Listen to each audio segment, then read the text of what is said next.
And that's how I found myself on this train. On Ratchet's trail. The rest, you know. My identity is easily checked with the Berkshire Police. Thank you for your detailed account, Mademoiselle Locke. In addition to giving us crucial details of the investigation, you have made it clear that there are many who might wish to see Ratchet dead. I know you are innocent. Your forthright testimony and your movements, or lack of them, last night, eliminate you from our list of suspects. I agree, without a doubt. Another detective will be great help to the investigation. Book. Although my friend certainly does not need any help. You are too kind. Thank you for believing me. I'd like to help in any way I can. Do not worry, Mademoiselle Locke. Already I see things more clearly. It's obvious whoever drugged you was trying to derail your investigation. You mean the person who did this to me is Ratchet's killer? Both Monsieur Michel and Fräulein Schmidt had the means and opportunity to drug you. While you get your strength back, I intend to interview them. Excellent idea, my friend. All this excitement has whetted my appetite. I'm sure Mademoiselle Locke won't say no to a good, invigorating meal. What? No. I want to hear what the conductor and Fräulein Schmidt have to say for themselves. It is my duty to ensure the well-being of the passengers. If Dr. Constantine has no objection, I will escort you to the restaurant car. On the contrary, some food will do her the greatest good. Well, I'm still a little shaky. Mr. Poirot, will you please keep me informed about what you learn? You may be certain of it.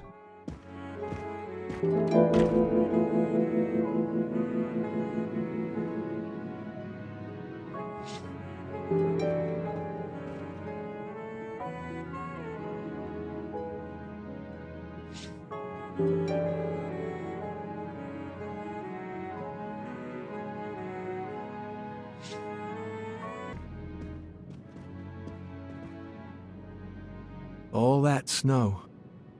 Are you familiar with the concept of entropy, Monsieur McQueen? Oh, Mr. Poirot, I didn't see you. Entropy? Randomness in a system or something? Yes, unpredictability. Even the best laid plans can go astray, thanks to something as simple as... An unexpected passenger? perhaps, or snow.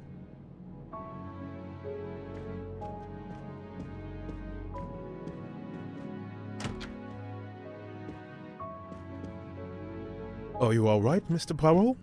And Ms. Locke? Has she had symptoms again? I didn't mean to disturb you, Doctor. Everything progresses satisfactorily. Book is a collector, and not surprisingly, he collects trains.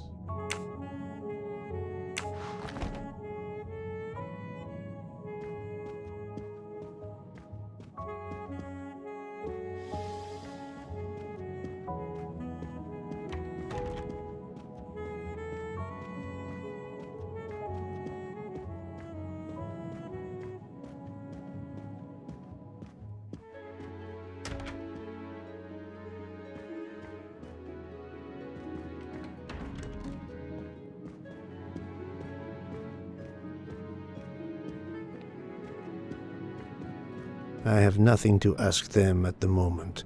I should leave them alone.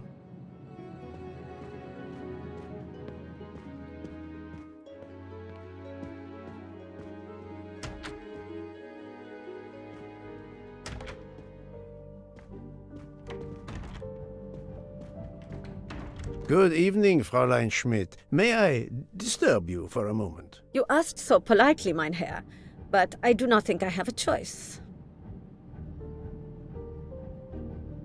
I wanted to let you know that your roommate, Mademoiselle Locke, is awake. Ah, yes, I'm glad to hear that. I was worried about her. Did she tell you what had happened to her?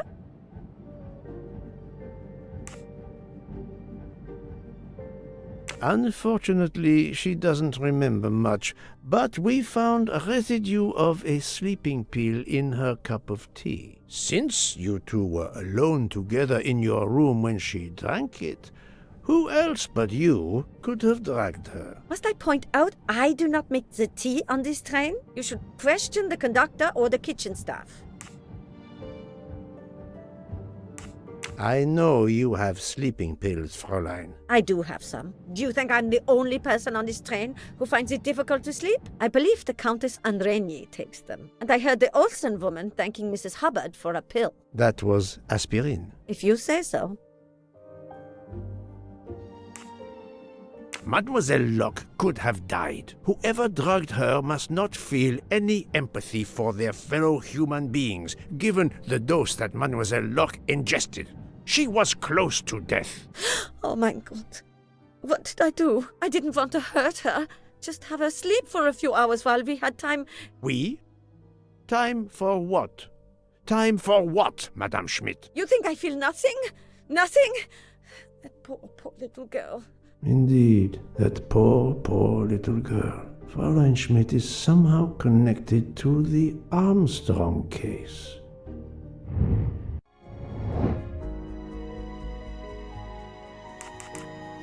What could be the link between Mrs. Schmidt and the Armstrong affair? The Armstrongs cook.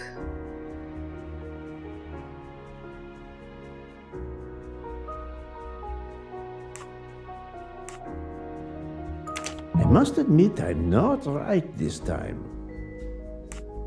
Think, Poirot. That Okay. is not a good answer. The Armstrongs cook. I'm right again. That happens to me a lot.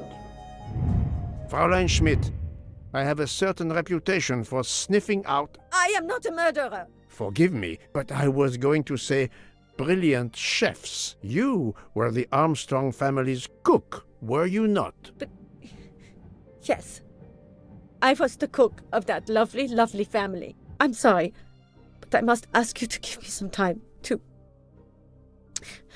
collect myself. It wasn't supposed to be like this, my darling, my poor darling child. I will give you that time, Fräulein. You have given me much more in exchange. I must check in with my other suspects to make certain I have all the pieces of the puzzle in my possession.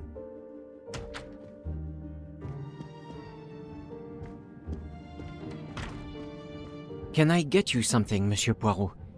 Everyone is so tense. An aperitif soon, Monsieur Fauchet, with pleasure, when the matter is resolved.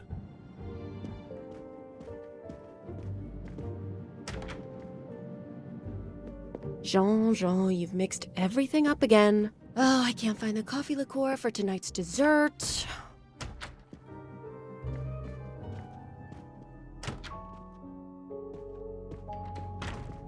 You're right, Mr. Book. This dessert is delicious. I'm glad we didn't wait for dinner. I promise the entree will be superb as well.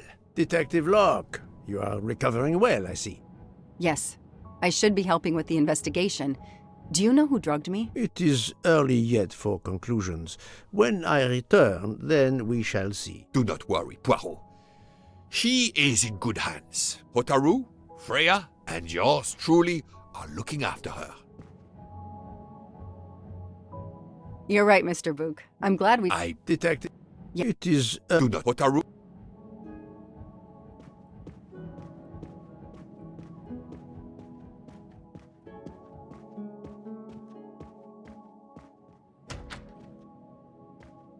Not now! Not now! I have a dinner to prepare. Would you interrupt Michelangelo or Da Vinci?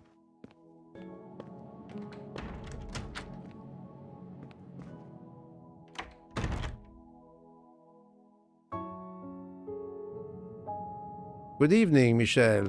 Am I bothering you? You seem stressed. With everything that's going on, I must admit it's difficult to be relaxed. Of course, I understand. Especially since we know that Detective Locke's tea was drugged before it was served to her. Detective? Come now, Michel. Surely you would have taken the opportunity to search her things and found her badge. Luckily, she woke up and was finally able to tell us her story. Otaru boiled the water, Jean made the tea. I just brought it. Sir, it could have been any of the staff. Your defense is to accuse others?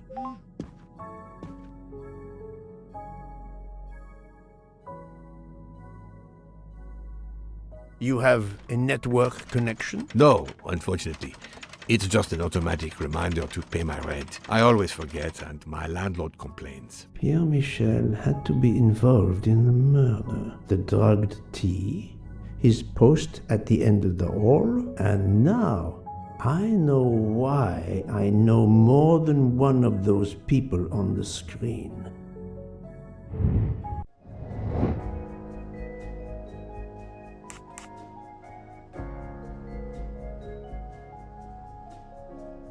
Right.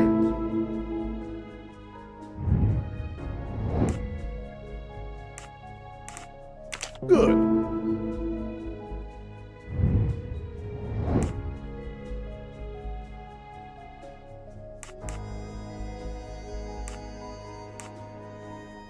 Good job. I'm right again. That happens to me a lot.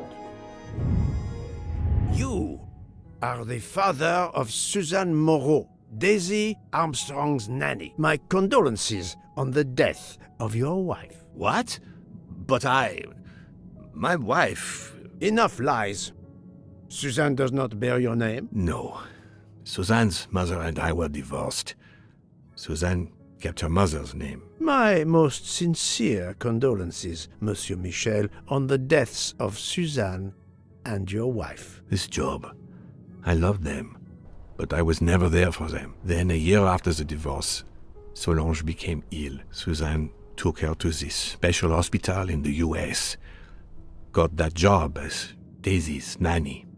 I understand your pain, and the reason that led you to drug Detective Locke. We really can't hide anything from you, can we? Many have been foolish enough to try and keep the truth from Hercule Poirot. Yes, I admit, I drugged the tea. But it was only to keep her quiet, until I could... But she reacted so much to the sleeping pills. She was lucky, as are you, that she didn't die. To be frank, there is one more thing that puzzled me, but I think I understand now. You have a certain fondness for Monsieur Hardman, no? Cyrus is a good friend, and I appreciate him a lot, but it's not that. Cyrus was my daughter's fiancé. I almost consider Cyrus as my own son. Of course, much more is clear now. I have been patient long enough. It is time to go and see what all the commotion is next door.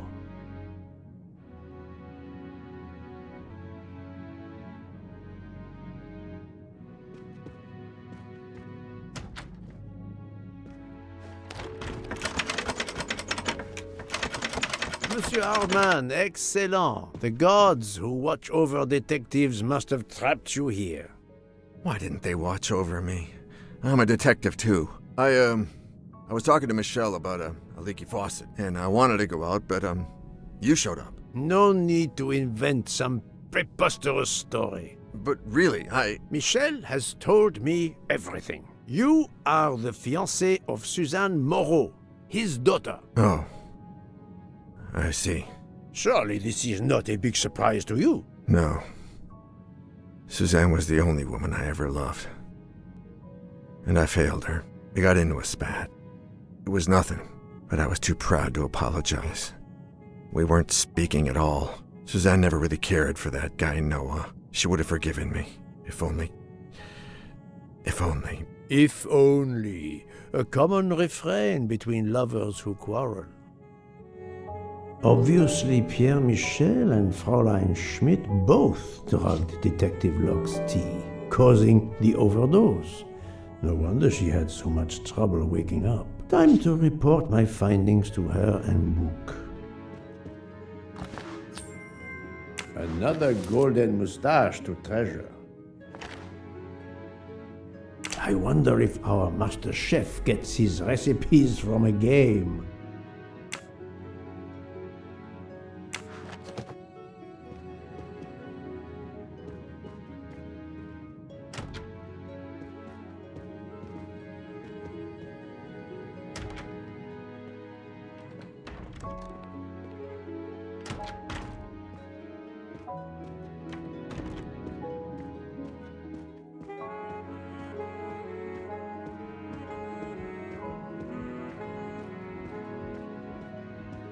So, my friend, tell me, you have something new? Mademoiselle Locke, I know who drugged you. Fräulein Schmidt and our conductor Pierre Michel both admitted putting sleeping pills into your tea. This explains your overdose. They are relieved you are recovering. Michel drugged a passenger? On behalf of the company, I offer my apologies to you, Mademoiselle Locke. Michel will answer for this outrage. Both of them? I was pretty sure about Fräulein Schmidt, but I admit that I did not suspect the conductor. I have uncovered multiple connections with the Armstrong case. Pierre Michel is the father of Suzanne Moreau, little Daisy's nanny, and Monsieur Hardman was Suzanne's fiancé. As for Hildegard Schmidt, she was the cook of the Armstrong family. What a coincidence, don't you think? But it's incredible! What are the odds that so many people linked to that tragic affair ended up on the same train? About the same as you winning the lottery, my friend. I wasn't the officer who interviewed Fräulein Schmidt back then, so she couldn't recognize me here on the train. How could they know who I was? There were other passengers who might have. Or she may have seen you when you visited the Armstrong home. It is now clear to me that some of the clues to this elaborate plot were staged for my benefit. Why did they want me to believe? The murderer got on the train at Vinkovsky, killed Ratched, and got off immediately. The murderer boarded the train at Vinkovci, killed Ratched, and is still on the train. The killer got on the train in Istanbul, killed Ratched, and got off in Belgrade.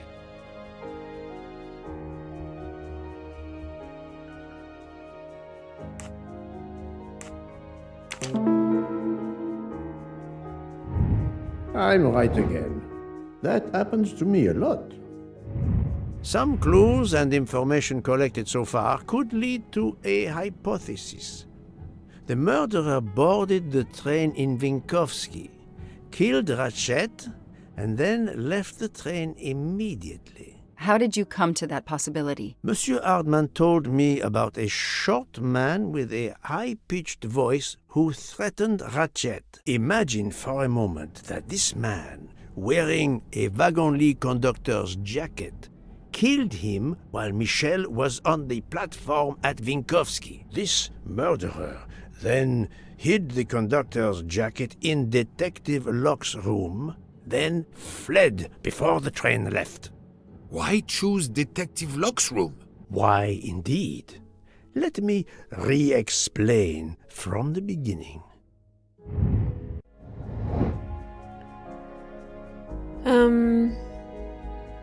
Reconstruct the events of the false lead.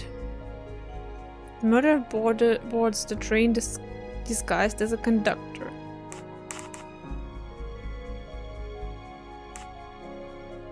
Paul gets off the train, boards the train.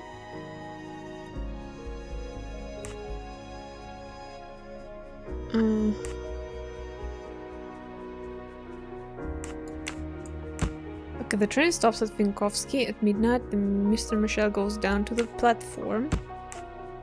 The murderer boards the train disguised as a conductor.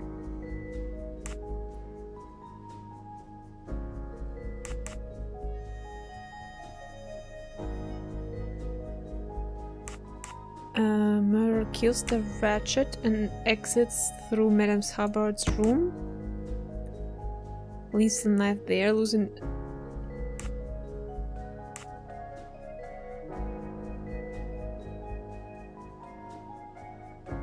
a jacket.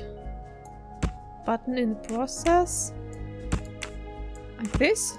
I do not think that's the right answer. I must admit I'm not right this time.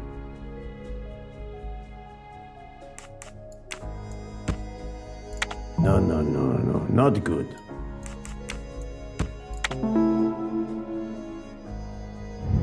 Et voilà. Mon Dieu! Oui!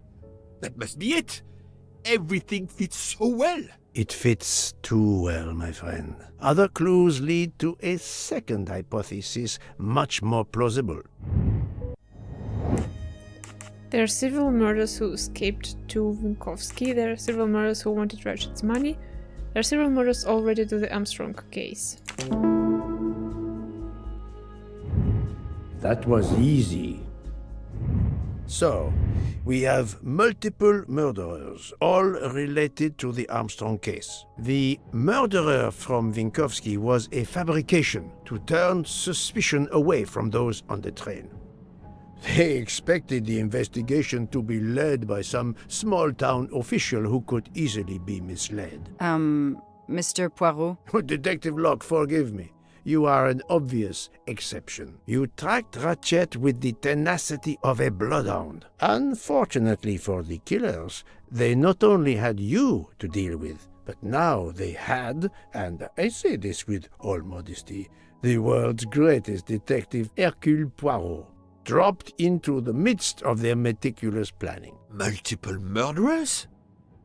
Multiple detectives? Poirot, please take pity on me. Who is linked to this case, and who is not? My poor friend, I have gone speeding out of the station without you. I will continue. Who are the 9 people we know are connected to the Armstrong case? 9.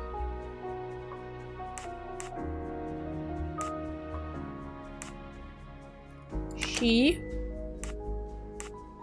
him, him, him. Well, she also connected, she was the detective.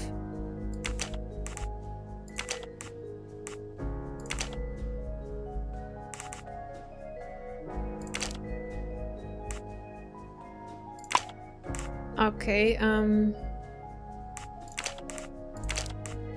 must admit I'm not right this time.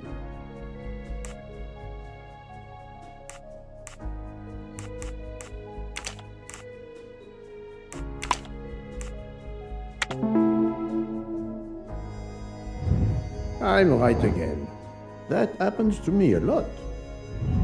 Fraulein Schmidt, Pierre Michel, Monsieur Hardman and Monsieur McQueen are all linked to the Armstrong case. I also know that Sonia Armstrong's sister and godmother, Countess Andreni and Princess Dragomirov, are on this train. And finally, Detective Locke discovered that Mr. Foscarelli was the Armstrong chauffeur. If we add Detective Locke and Ratchet, of the 12 passengers in that coach, 9 have a connection with the Armstrong case. What next, Poirot?